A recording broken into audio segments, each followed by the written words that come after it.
of the United States of America, and to the republic for which it stands, one nation, under God, indivisible, with liberty and justice for all. Open the meeting. Thank you for attending. I want to thank everybody in attendance personally, and then also on online. We have tonight, obviously I'd like to always make my introductions. We have Town Clerk Christine Keller, Town Councilman John Paciotti. Joining us online via Zoom is Councillor Stephanie Thibodeau. We have our Town Clerk, Michelle Floyland. Town Manager, sorry. Thank you, I did that again. I was always looking at Larry already. Councillor Larry McDonald, Councillor Peter Lawrence, and myself, Councillor Matthew Townsend. So I'd like to start with public announcements, which the details may be found at www.fairfieldme.com.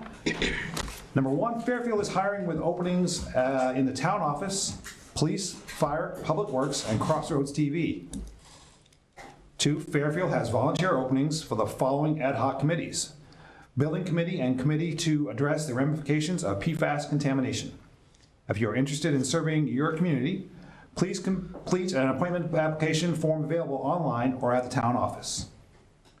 Number 3, the Fairfield Memorial Day Parade with Fairfield Benton Fire Rescue will take place at 11 a.m. on Monday, May 29th, starting at the Fairfield Community Center, traveling Main Street and Western Avenue, stopping at Maplewood Cemetery, and then Monument Park. Number 4, the Somerset County Budget public hearing is scheduled at the County Superior Court building on Court Street in Skowhegan at 6 p.m. on June 1st, 2023. Number 5, on June 3rd, National Trails Day, the ECDC, so the Economic Development Committee, is hosting the grand opening for Cattail Trail from 10 a.m. to noon. And number 6, the MSAD number 49 School Board and Budget Validation Referendum election will be held at the Community Center on June 13th, 2023. Polls are open at 8 a.m. to 8 p.m. Absentee ballots are available through June 8th. Second order of business, public hearings. I see none. Third order of business, public comments. Limited to 3 minutes. Members of the public may speak to the council or request opportunity to speak on a specific item that is on the agenda, or may email comments for council to info@fairfieldme.com by 4 p.m. day of meeting. Submitted content may be read aloud at this time. Any comments? Anything? The fourth order of business, reports from staff and committees. The town manager report, not the town clerk. right, not the town clerk. So on May 11th, I attended a walkthrough at the solar project on the closed landfill with DEP. Tangent, which is the current contractor but former owner of the solar array, Madison Energy Investments, which is the new owner, the project engineer, and the public works director. We reviewed the various issues with the project and the town's major concerns being with the landfill cap and erosion issues. Those areas are being addressed by the contractor and are continuing to be watched by DEP and ourselves, so they're working to fix those. On the 16th, I attended KV-COG's Board of Directors meeting. We discussed and finalized the 23-24 budget, and that approval process will take place in June. May 18th, I attended and manned the town's booth at the Business to Business Showcase that was held at Thomas College. I want to thank Mark Hume, who's a member of our Economic Development Committee, for helping out that afternoon. We discussed our facade and marketing programs with several folks, handed out many job applications, which was a good benefit. Also learned of a new program that we'll be able to use with additional education dollars for our EMS staff. So we're working on getting registered for that. So that was a great that in and of itself was worth going to the B2B. So May 23rd, which was yesterday, the Public Works Director and I met with several MDOT employees to discuss the Main Street project that will be happening in 2024. This is going to start at the town line, which is at the light near Hudamaki and KV-COG. This was a topic of discussion back in 2016, where the 2 lanes of traffic for each side are going to be reduced. So from 4, we're going to go down to 3. So it'll be 1 lane on each side of the road with a center turning lane. They will be addressing They'll also be installing a bicycle lane for folks to travel in. The crosswalks will receive ADA upgrades. However, the sidewalks will not be improved, which was a bit of a bone of contention of mine, so we're still working on that. And then for folks, just so you're aware, I don't know if we have an exact start date, but the paving for Western Ave and the Center Road should be starting in the next week or so, 2 weeks. So that project will be getting underway for this summer. And then also today, I did get an email from ATSDR, that's the federal CDC group that's doing that report on the PFAS exposure within the community. They had seen the article about the water district and the inability, the do not drink order. So it just reminded them to just kind of check in and see how things were going here. They're still processing the data points and still working through that, all the soil, the water. They couldn't stress enough how much data they actually had. So they're still continuing to work on that, and it's still out there, so still going forward. And that's it for me. Could you elaborate a little bit on the sidewalk contention? So the issues with the sidewalks is that, one, most of the utility poles are in the middle of the sidewalks. And what I had asked for was the fact that because they were gaining so much room, could they expand the width of the sidewalks? And the DOT's answer was that it certainly could be done, but the municipality would have to pay for it. The state wouldn't pay for that. And that it was our responsibility to take care of that piece. So there was a bit of disagreement, but they will be doing ADA enhancements for all of the landings for where the crosswalks go through. So exactly what we did when we did the Savage and West Street project, those yellow grids that go in there, those attention grids, so that folks know what to do when they hit those decreases, slopes within the sidewalk area. I'm not completely finished with some of these sidewalk enhancement ideas, but that's the answer we received for now. Thank you for at least pushing on that end, because we're making those improvements now. Would be nice. It's going to be lasting for a while, so let's try to make it as usable and walkable as possible. So, That's thanks. correct. Committee reports. So none of the committees, I believe, have met within the last 2 weeks. Nothing. Stephanie or Peter, do you have anything to say just with Cattail, the trail days? Just, Maybe you mention that later anyway, but I don't yeah, know. I did, yeah. Also, too, we have a meeting June 6th, right here in the community center in the chambers at 3:30. Very good. Okay. Thank you. The fifth order of business, the consent agenda. These items are considered routine or standard business and therefore will be enacted by one motion. There will be no separate discussion of these items unless a council member so requests prior to consideration of this portion of the agenda, in which event the item will be removed from the consent agenda and considered next on the agenda. Item 2364, order that the Fairfield Town Council hereby waives the reading of and accepts the minutes for meeting number 2023-09 held on May 10th, 2023. Item 2365, order that the Town Council hereby approves Treasurer's Warrant number 112, General Fund in the amount of $93,938.69, not limited to, but including MSCD number 49, Lucas Striping, Motor Vehicles, and Morton Salts. So moved. Second. Just point of clarification. I have $95,938.69. Right. I just want to make sure. I heard 93. I want to make sure that for the record, it's 95. There's 95, 938. Yeah, I got 95, 930. Yep. Thank you. I have a motion, a second, and we'll, so any discussion? All right, roll call. Counselor Pachadi. Oh, No. roll call. No. Yeah. Counselor Well, Thibodeau. I can Tip it up. eventually get to her, so I'm going down. Stephanie's first. Okay. Counselor go her first. Okay, I'm abstaining because I haven't seen the paperwork. Okay. Counselor Pachadi. I'll do the roll call. Okay. Yes, sorry. Very good. Townsend, Aye. Lawrence, Yes. McDonald, Aye. Pichotti. Yes. Thank you. The sixth order of business, to take action on the following items of business as read by the council chair. Item 2366, order that the town council hereby appoints one municipal officer and the town manager as representatives to KV Cog. So moved. Second. Motion and a second, any discussion? In the past, it is Counselor Thibodeau has been the, and you are still willing to serve, correct? Yes, I am. Yes, I am. So you would need to amend that motion. And then also, I probably should have recapped roll call voting. We haven't done it in quite some time. But once the motion, the second is done, the roll call is actually called by the clerk. That's how that works. I thought I got to do it. I was all excited. It's been a long time.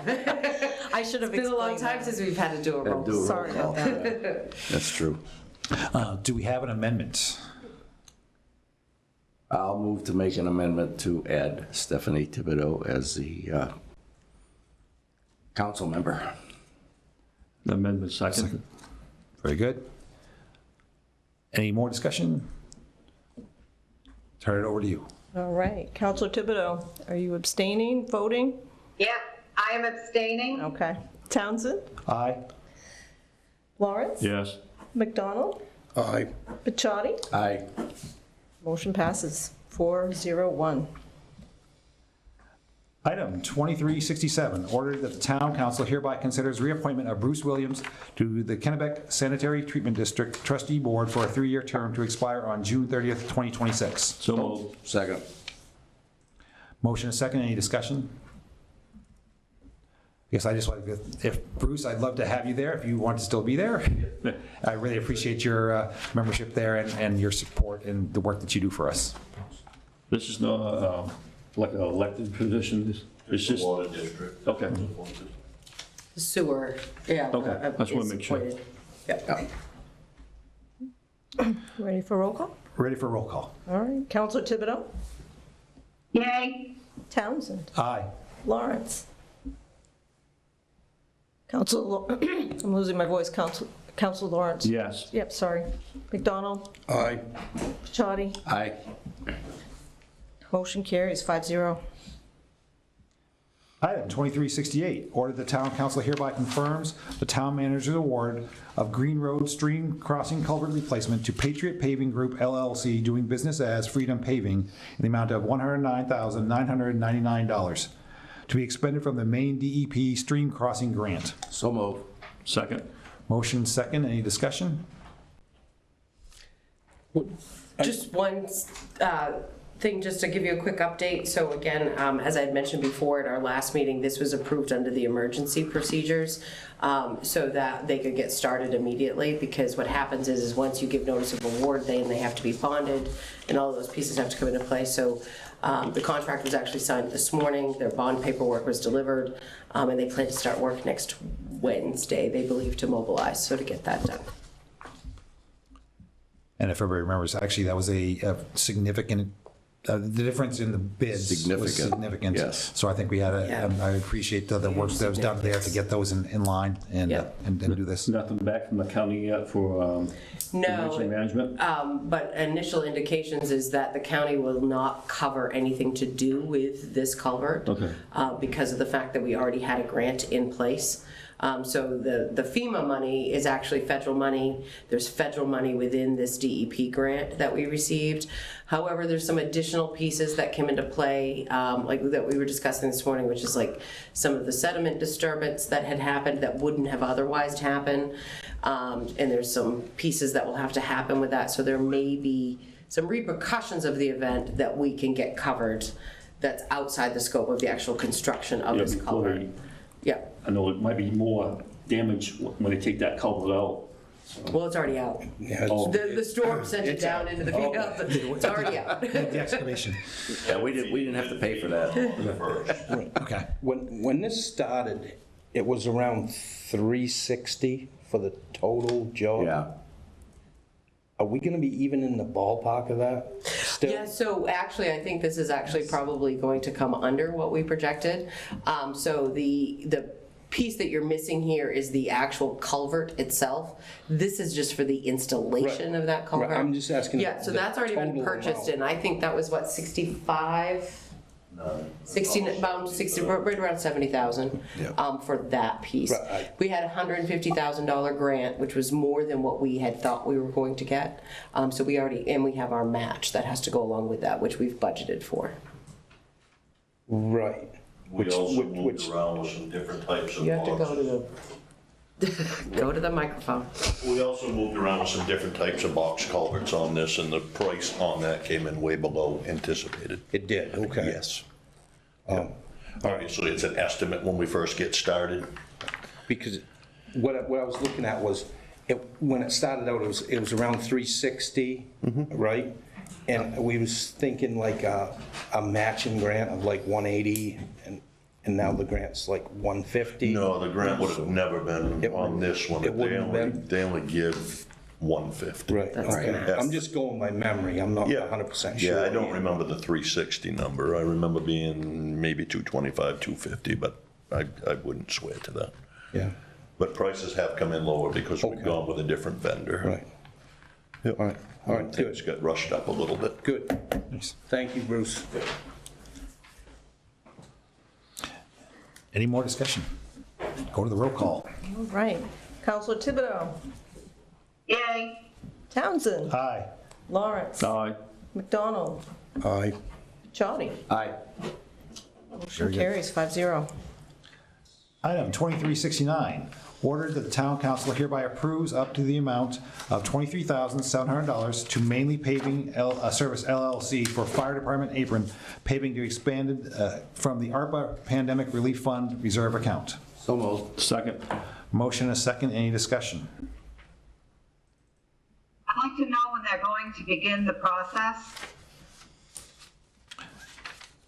It's a great question. We'll have to notify them of the award first, and then they'll let us know when they'll get started. Okay. Any more discussion? On to roll call. Counselor Thibodeau. Yay. Townsend. Aye. Lawrence. Aye. McDonald. Aye. Chaudy. Aye. Thank you. 5-0. Carries.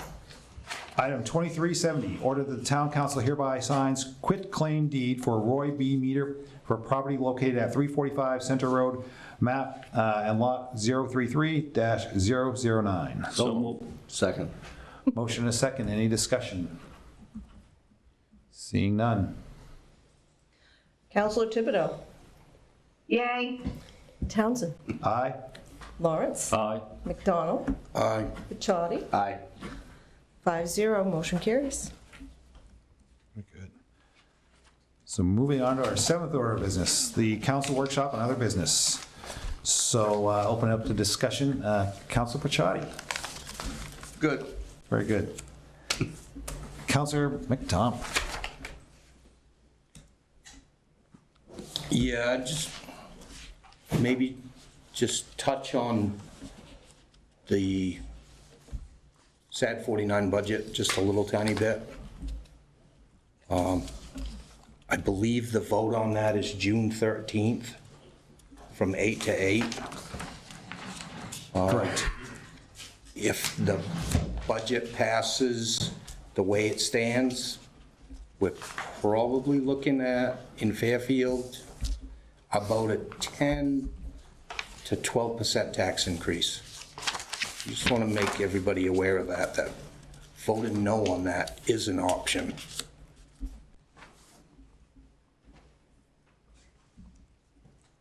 All good? Yep. Thank you. Councilor Lawrence. Yeah, I just encourage residents to come out June 3rd, Cattail Trail, and see 10 from 10 to noon to see all the fine improvements to the trail. And also to be advised that I see Public Work was out yesterday doing the line work on parking and crosswalks. Just be careful of the fine work they're doing. Thank you. Councilor Thibodeau. I'm good, thank you. Very good. For myself, I guess one is thank you to Public Works. I know it's a horrible week when they have the pickup and cleanup week. And I know it's not your favorite thing, Bruce, but I appreciate you going through and carrying on. So thank you. I thank my crew for that. Yep. One thing that came out above, actually with the fire in Waterville, and then subsequent problems, one of the things they looked at is, how do they notify people about an emergency?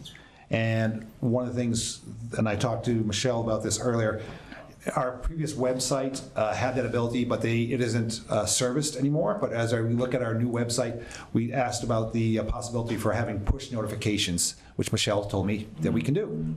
So I think that would be a great thing to have that. So many of us carry one of these around, and so we get that notification.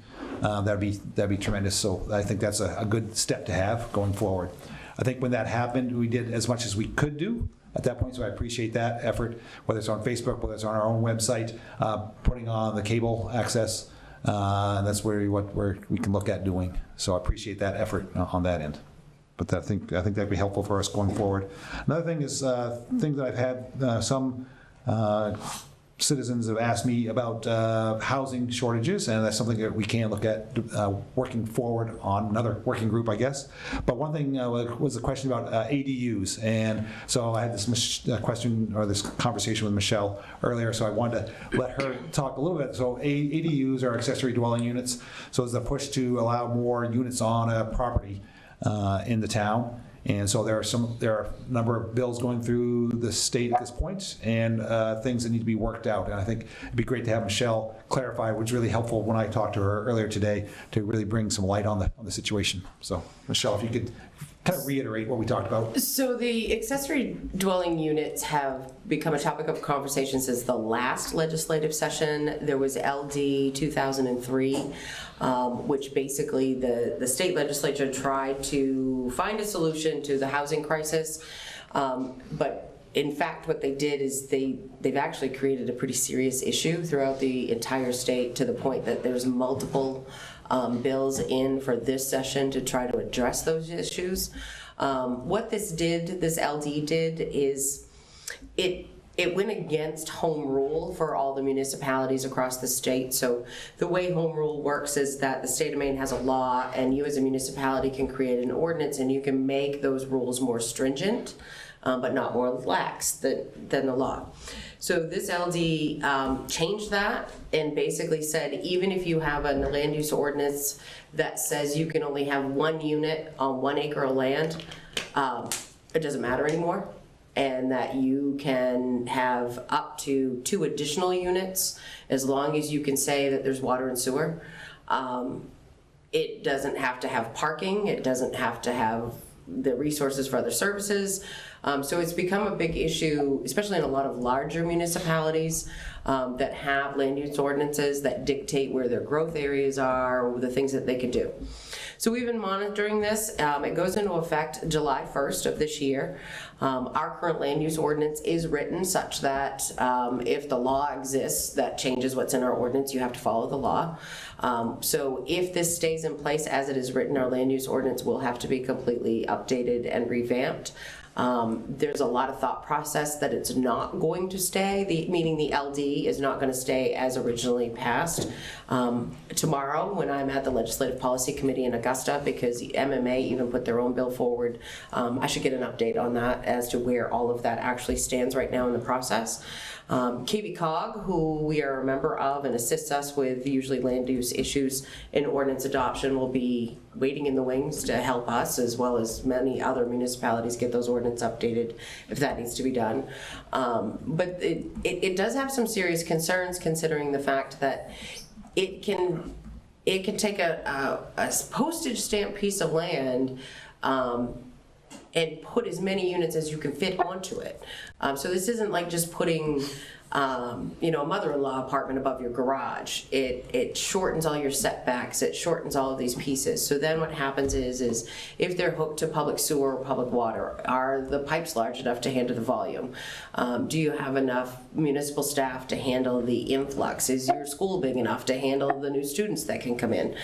We've seen the things that have happened, like in these municipalities in which they have these huge influxes of immigrants on their school systems, and what that does, and the burdens that those can, well, not necessarily burdens, but I mean, they can be when you're not prepared. Not that I think that, we're gonna all of a sudden have 1,000 dwelling units built in the town of Fairfield, but it is things that we have to look at and monitor, because we're not sure.